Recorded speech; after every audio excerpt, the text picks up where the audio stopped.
Welcome to special analysis. నేను రబ్బా మండవ. ఈరోజు అనాలిసిస్లో భాగంగా మనం తీసుకోబోతున్న టాపిక్ ఏంటంటే ధర్మాన బ్రదర్స్ ఇద్దరు కూడా రిటైర్మెంట్ తీసుకుంటున్నారా అంటే అవుననే చెప్పుకోవాలి. గత కొన్ని రోజులుగా అలాంటి పరిణామాలే వాళ్ళిద్దరికీ కూడా ఎదురవుతూ ఉన్నాయి. మొన్నటి ఎన్నికల్లో వైఎస్ఆర్సీపీ తరపు నుంచి పోటీ చేసి ఓడిపోయిన తర్వాత పూర్తి స్థాయిలో వాళ్ళిద్దరు రెస్ట్ తీసుకోవాలనుకుంటూ ఉన్నారు. ఎందుకంటే ఈరోజు ధర్మాన ప్రసాద్ లాంటి వాళ్ళే తాను రాజకీయాల నుంచి పూర్తిగా తప్పుకుంటున్నానని ప్రకటన చేయకపోయినా వైఎస్ఆర్సీపీ బాధ్యతల నుంచి మాత్రం రెస్ట్ తీసుకున్నానంటూ కూడా ఒక ప్రకటన చేస్తున్నారు ఇటీవలే. పార్టీకి పూర్తిగా రాజీనామా చేయకపోయినా పార్టీలో ఆయన లేనట్లేని అక్కడ చర్చ జరుగుతోంది. ఇక అదే సమయంలో ఆయన సోదరుడైన కృష్ణప్రసాద్ కూడా ఈ రోజున పూర్తిగా రాజకీయాల నుంచి పక్కకు తప్పుకుందాం అన్న ఆలోచన చేస్తున్నారనే చర్చ కూడా ఉంది. ఈ వీడియో మీకు నచ్చినట్లయితే please share, like and subscribe R24 Telugu.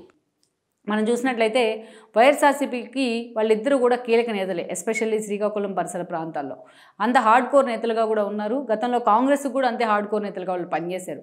ఒక సుదీర్ఘ రాజకీయ చరిత్ర ఉంది ఆ బ్రదర్స్ ఇద్దరికి. అలాంటి వాళ్ళిద్దరూ ఈరోజు పొలిటికల్ రిటైర్మెంట్ తీసుకునే సీరియస్ సిచ్యువేషన్ అక్కడ వచ్చింది అంటే అందుకు కారణం ఎవరో కాదు, జగన్మోహన్ రెడ్డి. ధర్మాన బ్రదర్స్ కేంద్రంగా ఆయన చేసిన ఒక ఎక్స్పెరిమెంటే ఈరోజు వాళ్ళ రిటైర్మెంట్కి కూడా దారితీస్తూ ఉంది. ఎప్పటి నుంచో వాళ్ళు ఊహిస్తూనే ఉన్నారు ఇది. ధర్మాన ప్రసాద్ మంత్రిగా ఉన్న సమయంలో కూడా ఎన్నోసార్లు ఇదే విషయాన్ని బయటికి మాట్లాడుతూ వస్తే ఈరోజు అదే పరిస్థితి వాళ్ళు ఎదుర్కొనే సిచ్యువేషన్ వరకు వచ్చింది. ఇక వాళ్ళిద్దరూ పొలిటికల్ రిటైర్మెంట్ తీసుకుంటే మరి వాళ్ళ వారసులను వాళ్ళు ప్రమోట్ చేసే ప్రయత్నం చేస్తారా? వాళ్ళ వారసులను జగన్మోహన్ రెడ్డి ఎంతవరకు కూడా ఆయన ఆదరించే అవకాశం ఉంటుంది? ఎట్ ద సేమ్ టైం వీళ్ళిద్దరూ జనసేనలోకి వెళ్తారనే ప్రచారంలో వాస్తవం ఎంత? ఈ ప్రశ్నలన్నీ కూడా అక్కడ హాట్ టాపిక్ అయితే అవుతూ ఉన్నాయి. వీటికంటే ముందుగా వాళ్ళ గత చరిత్ర కూడా ఒకసారి మనం చెప్పుకునే ప్రయత్నం చేయాలి. ముందుగా ధర్మాన ప్రసాదం తీసుకున్నట్లయితే సుదీర్ఘ రాజకీయ చరిత్ర ఆయనకి కాంగ్రెస్ పార్టీతో. కాంగ్రెస్ నుంచి ఆ స్థాయిలో అసోసియేట్ అవుతూ వచ్చారు ఆయన. అటు అసెంబ్లీలో కావచ్చు, ఇటు బయట కావచ్చు. మంచి వక్తగా పేరుంది ఆయనకు, మంచి సబ్జెక్ట్ ఉన్న నేతగా కూడా ఆయనకు పేరుంది ధర్మాన ప్రసాద్కు. వైఎస్ రాజశేఖర రెడ్డి హయాం నుంచి అంతకు ముందు నుంచి ఆయన సుదీర్ఘకాలం కాంగ్రెస్ తరపున మంత్రిగా కూడా పనిచేశారు.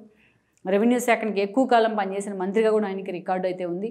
ఇక వైఎస్ మరణం సమయంలో ఆయన మంత్రిగానే ఉన్నారు. తర్వాత కూడా రోసయ్య అండ్ కిరణ్ కుమార్ రెడ్డి క్యాబినెట్లో కూడా మంత్రిగానే కొనసాగారు.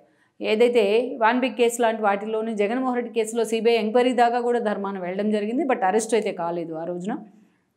అక్కడి నుంచి మనం చూసినట్లయితే ఎస్పెషల్లీ జగన్మోహన్ రెడ్డి 2014లో ఆయన అప్పటికి కాంగ్రెస్లోనే ఉన్నారు.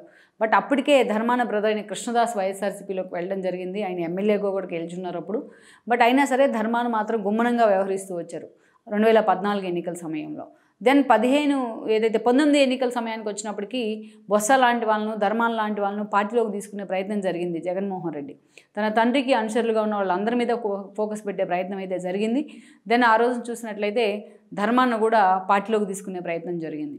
ఈ క్రమంలోనే ధర్మానకు 2019 ఎన్నికల్లో శ్రీకాకుళం టికెట్ ఇస్తే నరసన్నపేట టికెట్ను వాళ్ళ బ్రదర్ కృష్ణదాస్కి ఇవ్వడం జరిగింది. ఇద్దరు కూడా గెలిచారు.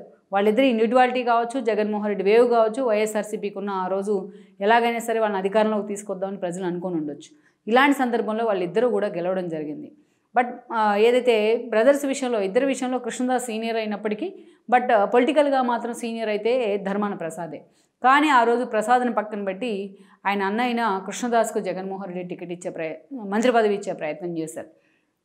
దెన్ నరసన్నపేట నుంచి ఆయన ఎమ్మెల్యేగా మంత్రిగా కూడా కొనసాగుతూ వచ్చారు గవర్నమెంట్లో.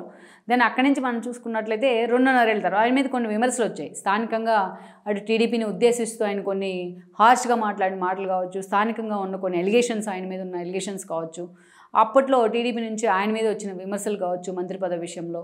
సో జగన్మోహన్ రెడ్డి ఆయన పక్కన పెడతానికి కారణమైంది. ఆయన పక్కన పెట్టి ఆయన బ్రదర్ అయిన ధర్మాన ప్రసాద్కు ఆ రోజు జగన్మోహన్ రెడ్డి మంత్రి పదవి ఇవ్వడం జరిగింది.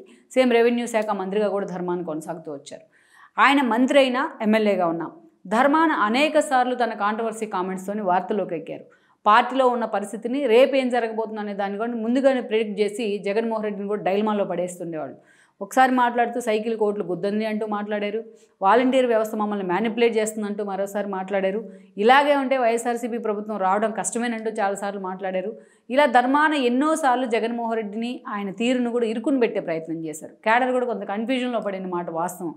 అట్లాంటి ధర్మాన అంత సీనియారిటీ ఉన్న ధర్మాన్ని ఇలా మాట్లాడుతున్నారంటే నిజంగా మాకు నెగిటివ్ ఇంపాక్ట్ రాబోతుందా అని కూడా చాలామంది చర్చించుకుంటున్న సందర్భం ఉంది అప్పట్లో.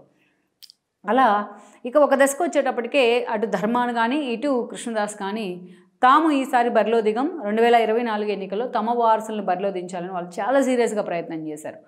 ముందుగా ధర్మాన్ని చూసుకుంటే తన కొడుకైన రామ్ మనోహర్ నాయుడికి శ్రీకాకుళం ఎంపీ టికెట్ కోసం ఆయన పట్టుబట్టున్నారు.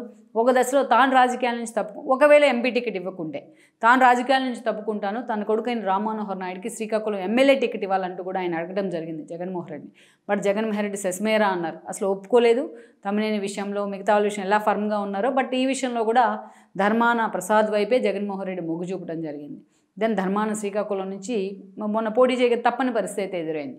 వేరాజ్ కృష్ణదాస్ విషయానికి వచ్చినా తన కొడుకు కృష్ణ చైతన్యకి ఎలాగైనా నర్సనపేట టికెట్ ఇప్పించుకోవాలని పాపం ఆయన సీరియస్గా ప్రయత్నం చేశారు. లాస్ట్ మినిట్ వరకు ప్రయత్నం చేశారు.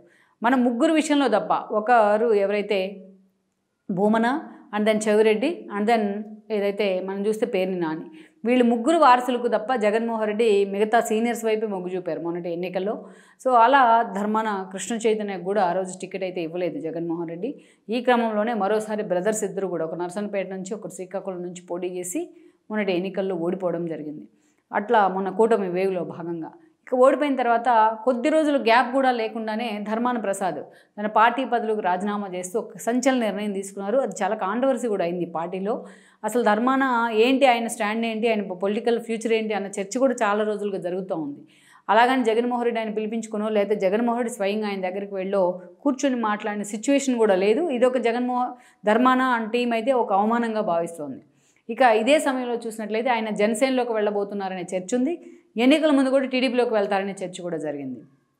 సో ఈ సమయంలోనే ఈరోజు తమ కొడుకుల భవిష్యత్తు కోసం వాళ్ళిద్దరూ కూడా పొలిటికల్ రిటైర్మెంట్ తీసుకున్నారన్న లీకులు అయితే వస్తున్నాయి. అటు కృష్ణ చైతన్యాన్ని ప్రమోట్ చేసేందుకు కృష్ణదాస్, అదేవిధంగా రామ్మోహన్ నాయుడిని ప్రమోట్ చేసేందుకు ధర్మాన, వీళ్ళిద్దరూ కూడా ఒకేసారి రాజకీయ విరమణ తీసుకోబోతున్నారు, అసలు సన్యాసం చేయబోతున్నారని చర్చ అయితే ఉంది. ఇద్దరు ఇప్పటికైతే వైసీపీలోనే అసోసియేట్ అయితే ఉన్నారు, పదవులకు రాజీనామా చేసిన ధర్మాన ప్రసాద్ లాంటి వాళ్ళు. మరి జగన్మోహన్ రెడ్డి వీళ్ళిద్దరి విషయంలో నిజంగానే వాళ్ళిద్దరి దగ్గరికి వెళ్ళి అంత సీనియర్స్ కాబట్టి కూర్చొని డిస్కస్ చేసే ప్రయత్నం చేస్తారా? వాళ్ళిద్దరూ ఈ రోజున ఆ నిర్ణయం తీసుకుంటే దెన్ వాళ్ళ జగన్మోహన్ రెడ్డి దీన్ని అంత ఈజీగా యాక్సెప్ట్ చేసే అవకాశం ఉంటుందా, లేకపోతే వాళ్ళిద్దరూ కూడా అటు జనసేన లాంటి పార్టీల వైపు చూసే అవకాశం ఉంటుందా అన్నదైతే మనం చూడాలి.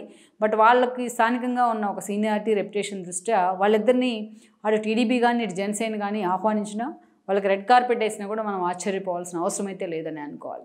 ఈ వీడియో మీకు నచ్చినట్లయితే please share, like and subscribe R24 Telugu.